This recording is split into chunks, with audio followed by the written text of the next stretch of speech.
Hi everybody, this is Miss Kingsbury here, and this is your lesson on subtracting integers. You'll see this page in your packet, and to begin, I know some of you have already started thinking about this when we did the lesson the other day on adding integers, but just to clarify, you're going to see two problems, and when you work through this one, we talked about drawing a number line, so I think we'll use that strategy for this one. If you have 0 right here, the first number would take you out to -5, so of course that's to the left. And let's just estimate that this distance is -5. Okay, so your first arrow is showing you where you're going. The second arrow needs to show you what you're doing to the -5. So in this case, we're taking -5 and we're subtracting 3.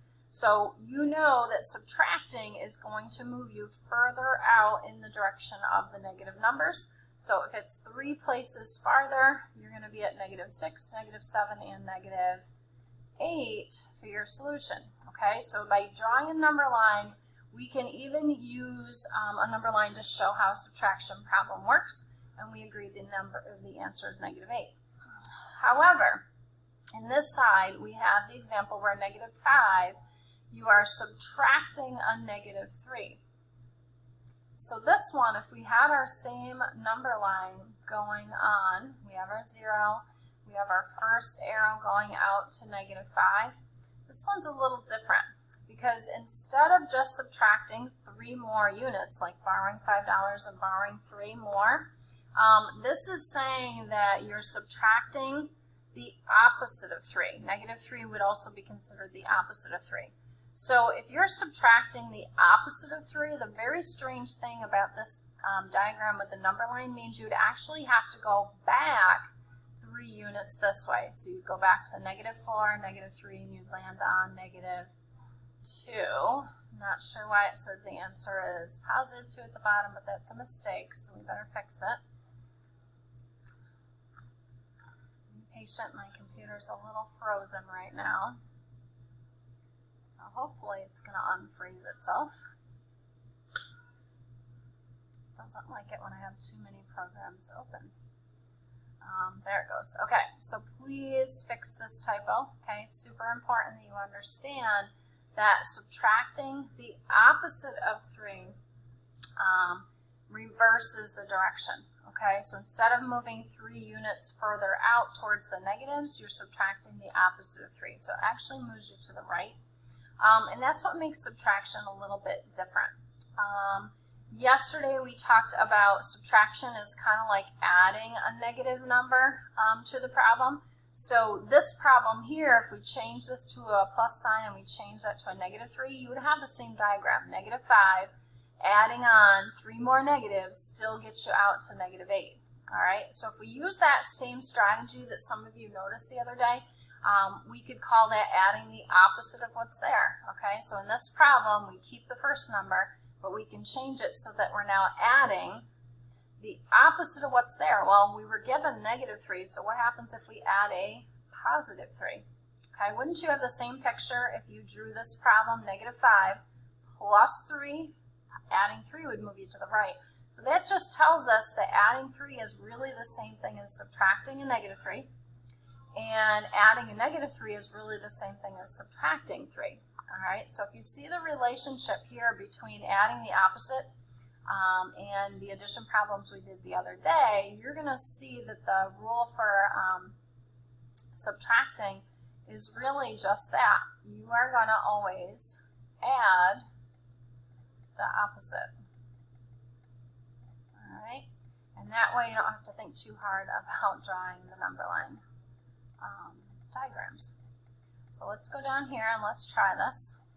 If we have to show 1 on our number line as our first number, starting at 0, go out to 1. And if you have to think about subtracting a -2, normally subtracting would take you to the left, but since you're subtracting a -2, it actually brings you to the right 2 more places. And then we could do the sign change that we talked about. If we change this up so that we're now adding the opposite of what was there. We had a -2, I'm going to make it a +2. It's really the same problem. +1 plus +2 got you out here to +3.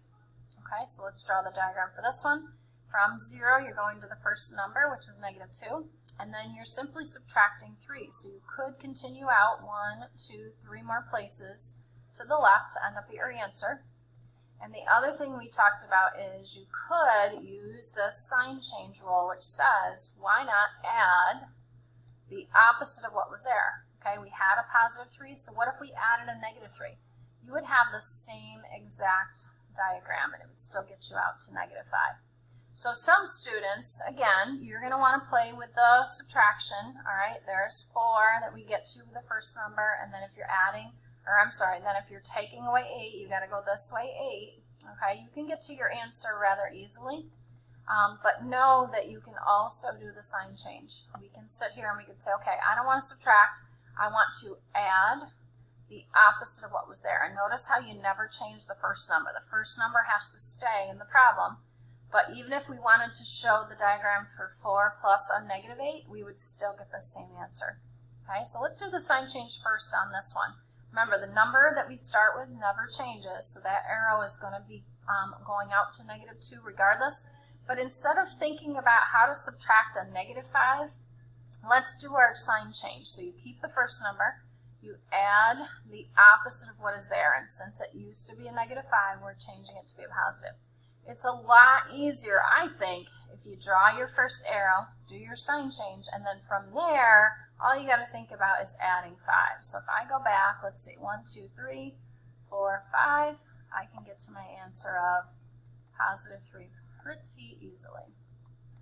All right, last example, I'm going to do my sign change. I'm going to do my first arrow, and then because I don't have to think now, I'm adding a -1 to that to end up at -5. And again, this is where you can use your mental math. You know that we don't have to draw diagrams every single time, but this little trick of adding the opposite of what was there, remember we started with a +6, so that's why I changed it to adding a -6. Over here, we started with just subtracting 1, so I changed it so I would add a -1. +1 this time, my second arrow has to show an addition of -6. So make sure you're going back in the left direction. 1, 2, 3, 4, 5, 6. We end up at -5. And again, this is where all those rules we talked about yesterday with adding integers comes handy. Because as soon as you do your sign change, as soon as you do your adding the opposite, you can just use the same rules for addition, because you're basically changing it to an addition problem instead. All right, so on this page, we have that phrase, adding the opposite, but I wanted to introduce you to another phrase that you might remember something similar when you learned about dividing fractions. I think it was called keep, change, flip. This is called keep, change, change, because it's going to remind you if you're using the sign change trick, you're keeping the same number the same. It never, gets changed at all, but you're changing the subtraction sign into an addition sign. So by just taking your pen or pencil and turning that into a plus sign, you're halfway done because you did the keep part, you did the change part, but you have to remember to change the sign of the second number.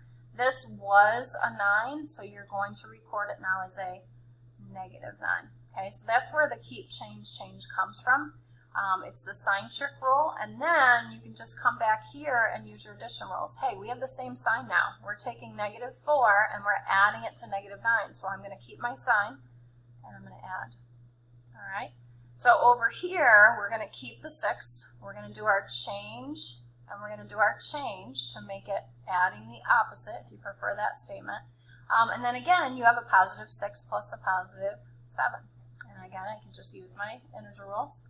Over here, we're going to keep, we're going to change, and we're going to change. And then you realize you're dealing with a problem similar to what we talked about the other day. You have different signs. Okay, so it's kind of like this one. -10 plus 3 gave us -7. And that's because the -10 was stronger.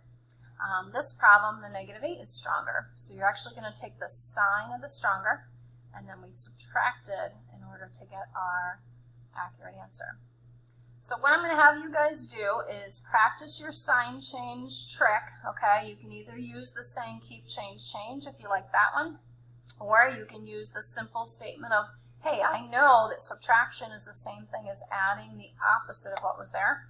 And then I want you to finish practicing these questions. And again, be careful with the last row. I'm pretty sure I gave you addition problems. So remember, when you're just adding, there's no need to use any of this trick stuff. You're just going to plain old remember to add. But all the other questions were given to you as subtraction questions. And then remember, when you have parentheses separating the number, it's just to help separate it. Okay, those are not absolute value signs. It's just to keep the minus sign separate from the -4. But go ahead and try the rest of those questions. And then click play again, like pause your video, click play, and then come on back and we'll check your answers. Okay, so now that you've given your chance to check and see how you're doing with the sign change stuff, let's go and make sure your answers are accurate. I think we've done the top row together earlier, so let's check the middle row. If you do your keep, change, change, it should look like this. And I always like using a red pen, so if you have a different color pen at home, use those. When you combine these, you get -2, 6, and -11. Next row, when you do your sign change, you're actually adding +10 to +4. And you get 14. In the middle, you get 6, and all the way to the right, you get -4. And then remember, this last row, I kind of mixed things up, and I went back to giving you just a plain addition problem. And notice there's no sign changes needed. Okay, the only thing we talked about with addition is to go ahead and add if the signs are the same, keep the sign, and subtract, right? If you have different signs, take the sign of the stronger. So we want to make sure you go back and don't do sign change work if it's already an addition problem. So -3, -8, and -11 for the answers on the last row. All right, and I just want to go over T-charts with you guys again. You can use T-charts if you are doing a subtraction problem, but you really should do your sign change first. Okay, it's much easier to show a T-chart for adding. So we're going to keep, we're going to change, and we're going to change. And again, if you don't like that little statement, use the statement of adding the opposite of what was there. And then once it's rewritten as an addition problem, remember the T-charts are nice because it gives you a visual of what we have. We have 5 positives now that we did our sign change, and we only have 1 negative. So you're going to get your 0 pair, and visually you're going to see how you have +4 for your solution. All right, so once again, go ahead and click on pause. I want you to go through and do your sign changes, and then I want you to check and make sure you're comfortable still doing T-charts, and then come on back and check the answers on this page as well. Okay, so remember, when you do your T-chart, you have to first do your sign change. So you are adding the opposite, or you are doing the keep, change, change, and this allows you to have an addition problem that you can easily draw your T-chart for. So for this one, it turns into having -3 plus -4, so of course it's -7. For this one, the sign change gives you a +3, but remember you had -5. So when you're done doing your 0 pairs, you can see that there are 2 negatives left over. Number 4, you have a +6 when you're done with your sign change and using your addition rule. Number 5, you get -4.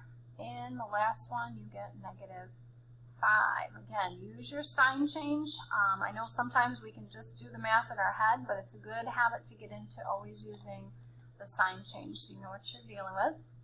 And last but not least, you have a whole page of practice problems, and I'm pretty sure this time everything is subtraction. All right, so you will be using your sign change rule on every one of these problems. And there's an answer bank at the bottom. So once you find those answers, cross them off. There is a little bonus here. It says for the answer you have left over, in other words, there are 12 problems here, but I believe I gave you 13 answers. Whatever's left over, I want you to create a subtraction problem that would give you that answer. Okay, and I think what got cut off is show me that it works out. This 14, I think it's just the page number 14 that we're up to now in our packet. Okay, so again, complete these questions 1 through 12, practicing your new sign change rule for subtraction, and then check your answers and come up with a new problem for whatever answers left over. Thanks, guys.